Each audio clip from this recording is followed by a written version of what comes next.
Okay, so we've finally picked it up. We've got the car. There it is. We'll have a quick walk around it. But I'm pretty impressed. I've had a look at the historic miles per kilowatt, and it's at 3.8. So if we can maintain 3.8 kilowatt economy, I'll be well in regarding fuel. It'll be better than the Hyundai hybrid, only just. But let's have a quick look and a quick walk around of the car. I have to admit, I do like this light grey version. I think it's cosmic grey. I think it's got a right nice look to it. It is an taxi. It's registered September 2022, so just under 2 years old. I've got 3 years, 5 months to pay on the lease. It's due in for the taxi test at 2 o'clock, so we'll head off there. Once we've done that, I'll take it down to the Tesla supercharger and we'll charge up and see how quickly it charges. It should be quite quick though. It goes up to 226 kilowatt hours, so on the 350 superchargers, it should really charge up very quickly. But I think it's quite a nice looking car, especially in this light grey. So let's have a look at that. It is a very nice car to drive. I've driven it now back from Cardiff, and it's really nice, really responsive, real comfortable ride. But it's not the top of the range one. It hasn't got any of the extras. So it doesn't have the camera side door mirrors that pops up on your dash. That doesn't happen. The back seat doesn't automatically go back when you open up the door to get out. That's a bit of a pain. The old Ioniq hybrid did. What else? It doesn't. I don't think it's got the reverse and automatic parking. I don't know if it's just a base model, but a lot of the videos I've seen, the car will actually park itself, or you can go in and out of a parking spot outside with a remote. And it parallel parks remotely as well, but this one doesn't seem to have the keyring, the control panel on the keyring to do that, so that's a bit disappointing. But as I say, historically the accumulated total for economy is 3.8 miles per kilowatt hour. And I think that's pretty good. If I can do that or get close to that, I'll be very happy regarding fuel costs. But anyway, I've got a wad of a manual to read through to try and figure out how to get everything to work. But that's going to be interesting to do. Let's see, what else do we need to do? I've got the MOT test at 2 o'clock, so we'll run that through. Hopefully it'll pass. And then we can get it down to a charger and get it charged up. And we'll have a look at the car at a later date when I do a much more in-depth video. But you'll get to see the car as and when I do trips. I do have a trip on tomorrow, just a local Cardiff Airport. But I'm pretty much sure I'm going to pass that over to one of my friends, because I doubt I'll get the plate in time to be able to do that. So hopefully it'll be done on by Friday. If not, I think Saturday I've got a couple of good jobs on, one from Heathrow back to Barry, so we'll be able to see the charging and economy, and whether we can actually do these longer airport trips in this Ioniq 5, and more importantly, can we make a profit on it? But we'll see that out when we get down there. Okay, cabling. Let's have a quick look in the boot at the cabling that we've got and the size of the boot. Okay, so this is a boot. It's not as big as the boot on the ID4, mainly because we've got these sloping edges. The ID4 was much more of a flat back as an estate, giving you much more bigger space. But it is bigger than the Ioniq hybrid, so hopefully it's going to be okay. Got a full floor. We've got the cables here. Now there's both the normal low voltage cable and also a load to battery adapter, so I can plug the stuff into that and charge from the car. Really useful for when I get on the e-bike. So I'm about to do that. No spare tyre. No spare tyre, so we've got a mobility kit. Not quite sure what that is. Let's have a quick look. Yep, that's the load to battery adapter to plug in into the battery charge slot. Also, there's a 3-pin plug on the back seat, below the back seat, and I think it up to about 250 kilowatts, so quite a powerful one. And that's it in the boot really, but not quite as big as the ID4, or maybe it is a little bit bigger, it's just shaped differently. The ID4 is much more practical because it's got the steeper sides and doesn't sort of have this sloping back. Like this is more of a hatchback, so not quite as useful, but fair size boot.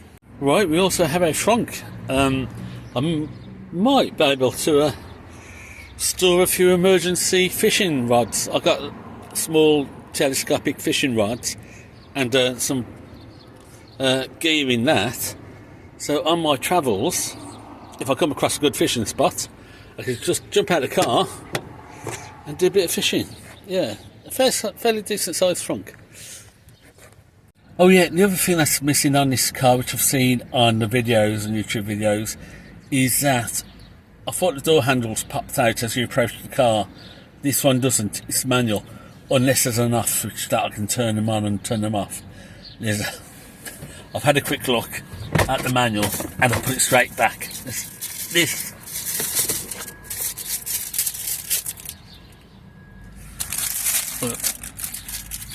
Look at that. That is not the manual for the car. That is a manual for the guidance system, and that is the simple guidance manual. So, have a quick look. There we go. That is a user manual for the car. I am going to have a few nights, sleepless nights, as I read through that to figure out how to get this thing to work properly. But yeah, interesting. Yeah, so it's got cloth seats, and I'm already looking a little bit dirty, a little bit worn. So I might invest in some nice car seats, and also the mats. Invest a few pounds into some nice mats, and just brighten up the interior. I know it's got grey, light grey interior on the seats, but it does look a little bit dark, and nice mats. Should be able to sort that one out. So the other situation I have at the moment is there's nowhere to plug in my mobile phone holders. I used to have the air grid ones that you screw into the air pockets, but that's not possible, so it's going to have to be back to the screen. Although this is quite thin, so I might be able to get something on there, I don't know. I'm going to have to look and see where I can put my phones.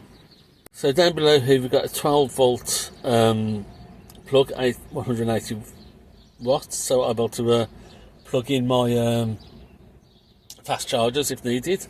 There's a USB port, which I think is possibly for the Android Auto. It does do wireless, but my phones don't, so I'll just plug one in there.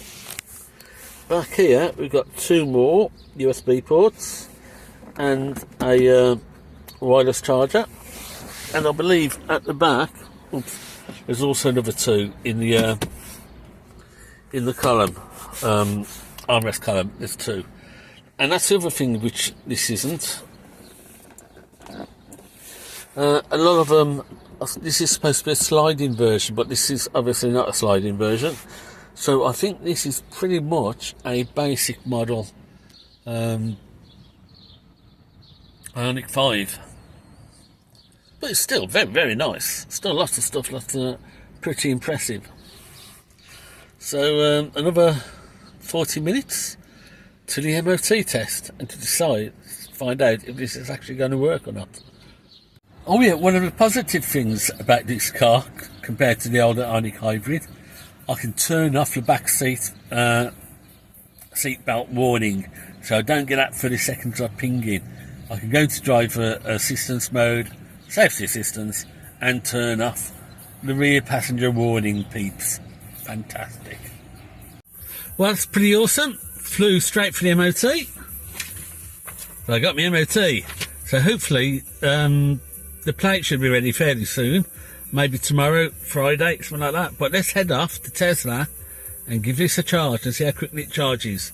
I'm currently on 25%. I'll take it up to 80% and see what sort of mileage range we get at 80%. So I'm into the first charging session at the moment. It's not going too badly. I have charged up the ID4 a couple of times there, well 3 or 4 times there, and I never got past 46 kilowatt hour. At the moment, on the Ioniq 5, I'm hitting 97. There you go, 97 kilowatt hour, and also on the app it's 96, so fairly close together. I've set it to 80%, and it should be about 28 minutes at this rate, or 55 minutes up to 100%. I normally try and get in here a bit earlier than this because it's 10 to 3 now, and this is the time the sales reps start to pull up for the hotel and visitors to the hotel. So I try and get in about lunchtime, and normally about 12ish, 1ish, it's pretty empty. But now I think it's over half full at the Tesla stations. So I do try and get in a little bit early before the workers come up to fill up. I need to do that because these are short cables on the supercharger, so it doesn't reach around to the charging port, which means I have to basically take up 2 spots in order to charge up the car, because the charging port is on the opposite side to what Tesla charging ports are, and the cables just aren't long enough, unfortunately. That's not too bad, 97 kilowatts on a cold battery, because I've only driven it up from the MOT station where it's had the MOT done. So it's only done about 3 miles, maybe 2 or 3 miles. So it's definitely a cold battery. So to hit 97, it's okay, not too bad. Question is, how much is 80% going to give me regarding mileage? I was down to 84 miles on 24% of the battery. So 80% should give me a fairly decent range. Yeah, fairly decent. I wonder if it's capping out at 97 because it's a Tesla charger. Remember, the Tesla chargers are 400 watt, so 400 volt systems. The Ioniq 5 is an 800 volt platform, so it has to do that conversion going through the rear motor. So that might be what's keeping it down at 97, but it's flat at 97 now. Another thing to remember is that 7 of the 12 Tesla charger stations are full, so it's over 50% capacity, so that could also be capping the charge rate. Well, it's stuck at 97. I've now just gone 40% full, so from 25% to 40% it's just flatlined at 97 kilowatt hour charging. It's okay. Before then it was a little bit slower as the charge started to ramp up. But yeah, 40%, so that's 16% in 8 minutes. Okay, so just hit 50%. It stayed solid at 95 kilowatts charging, and 13 minutes to get from 24 to 50%. So yeah, good solid charging. So we've just hit 60% full, still that solid 97 kilowatt coming in, and that's taken 18 minutes so far to go from 24%. I'm pretty sure it's capped at 97 because of the conversion from 400 volt to 800 volt. It'll be interesting to see how this compares to the Ioniq up at Mega, which is a 800 volt system delivering 350 kilowatt hours. I should imagine it'll be a lot quicker, maybe half the time, than it is here at Tesla. But definitely going to be worthwhile getting the Ioniq Passport Power for that 43 kilowatt hour pricing. Definitely going to be worth getting. Okay, we've just hit 70%. Took 22 minutes, and it's still that solid 97 kilowatt charging. So it's not taking too bad, too long. So it took about 30 minutes to get up to 80%. I'll remember that for my charging in between jobs. But we'll see how many miles we get once we hit 80. Okay, so we're heading up to 80%. Apart from the first couple of minutes, where it was around 30 to 40%, it hit 97 kilowatt, and it stayed there for the entire amount of charge. So I think that is probably a cap at some stage. 80%. Stop charging. Let's have a quick look at the figures. So it's gone from 24% up to 80% in 27 minutes 15 seconds, costing me £14.62.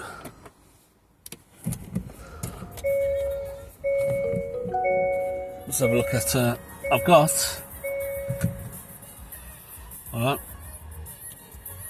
293 miles at 80%. I can live with that, 293 miles at 80%. So that's it for today. Quick introduction to the new car, quick charging session, see how quickly it charges. The car's passed its MOT, so the adventure begins. Can I make a profit on Uber and airport taxis and private hire when I'm having to use an EV and charging at public chargers, not having home charging? The adventure begins. I'm sure we can make a profit, but we'll wait and see. So until next time, thanks for watching. Take care, happy driving, and make that profit.